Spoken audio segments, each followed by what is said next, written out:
እቶም አባላት ማህበረሰብ ዲፕሎማሲ ነዝገለጹ ሎሚ ኣብ ሰዓታት ቅድመ ቀትሪ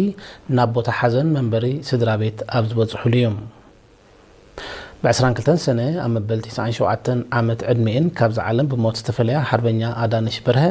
ስነ ስርዓት ቀብረን ب24 سنة ኣብ መካነ መቃብር ጸሎት ተፈጺሙ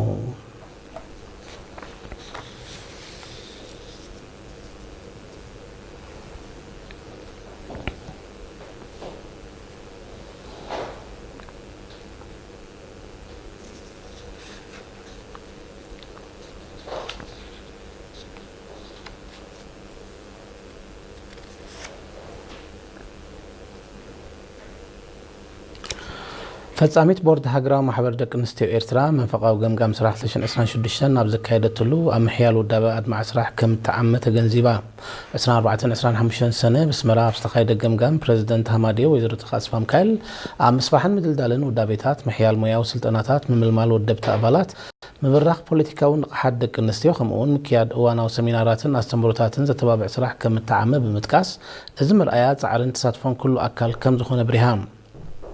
حلف تخفلتاتن ጨናፍረን ኣብ ዘቕረበኦ ጸብጻባት ጥዕና ኣደን ዕሸልን ንምውሓስ ብዝተኻየደ ጎስጓሳት ኣብ ኩለን ዝባታት ተጠቃምነት መጸበይ ነፍሲ ጡራት ከም ዝበለ ኣብ ሞጋድ ሃሳይ ልምድታትን መሰላት ቆልዑን ድማ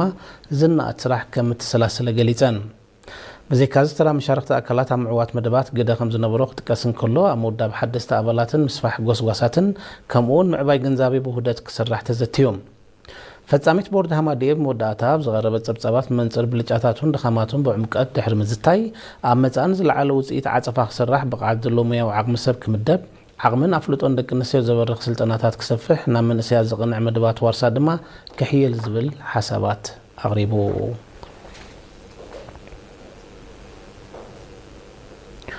ቤት ትምህርቲ ቴክኒክ ደቂ መሓረብ 7 ዓውድታት ሞያ ንኽልተ ዓመት ዘምሃረቶም 144 ተማሃሮ ብሰርቲፊኬት ኣመሪቓ ወኪል ኤሪና ብስራት ተመስገን ዘዳልዎ ጸብጻብ ያሲን ሳልሕ ከውርቦ እዩ ቤት ትምህርቲ ቴክኒክ ደቂ መሓረ ንኽልተ ዓመት ብዓውድታት ኣውቶሜካኒክ ኤሌክትሪሲቲ ስራሓት ህንፃ ጽርበት ዕንፀይትን ሓፂንን ከምኡውን ኤሌክትሮኒክስን ስራሓት ሓፂንን ሰልጠኑ 144 ተማሃሮ ብ24 ሰነ ኣመሪቓ ኣብቲ መበል 22 ናይ ምምራቕ ስነ ስርዓት ርእሰ መምህር ናይታ ቤት ትምህርቲ መምህር ወሃብ መሐመድ ዓሊ ኣብ ዘስማዕ ቃል ተመረቕቲ ብግብርን ክልሳ ሓሳብን ዝተዋሃቦም ትምህርቲ ብብቕዓት ከም ዝዛዘሙ ብምግላጽ ዝቐሰምዎ ፍልጠት ከም መንጠር ባይታ ከም ዘገልግሎም ተገንዚቦም ብስራሕ ንባብን ከማዕብልዎ ተላቢዮም ሚኒስትሪ ትምህርቲ ዋና ዳይሬክተር ክፍሊ ቴክኒካውን ሙያውን ስልጠናታት አቶ ተስፋይ ሲምቦገኑ መንግስቲ ኣብ ጽላት ትምህርቲ ንዝገብሮ ዘሎ ገዚፍ ወፍሪ ብምጥቃስ መንእስያት ተማሃሮ ተራሒሎም ንዘሎ ዕድላት ብብቕዓት ክጥቀምሉ ኣዘኻኺሩ ማሕዳሩን ዞባ ደቂ ኣምሓረ አቶ የማነ አበራ ድማ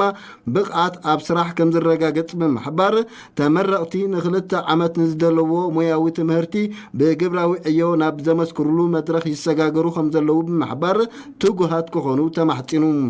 ቤት ትምህርቲ ቴክኒክ ደቂ መሓረ ኣብ 1999 ካብ መላእ ሃገር ንዝመጹ ተማሃሮ ስሩዕ ናይ ቴክኒክ ትምህርቲ ክትህብ ዝጀመረት ኮይና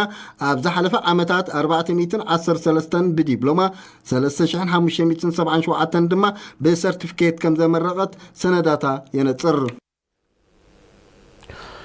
ኣብ ዞባ ጎሌጅ ዝርከባ ልዕሊ 700,000 ጥሪት ብሓፈሻ ኣብ ጽቡቕ ኩነታት ጥዕና ከም ዝርከባ ተገሊጹ ወኪል ኤሪና ዳዊት መሃንሸን ዘዳልዎ ጸብጻብ እልልታ ሃብተማርያም ከተወርባ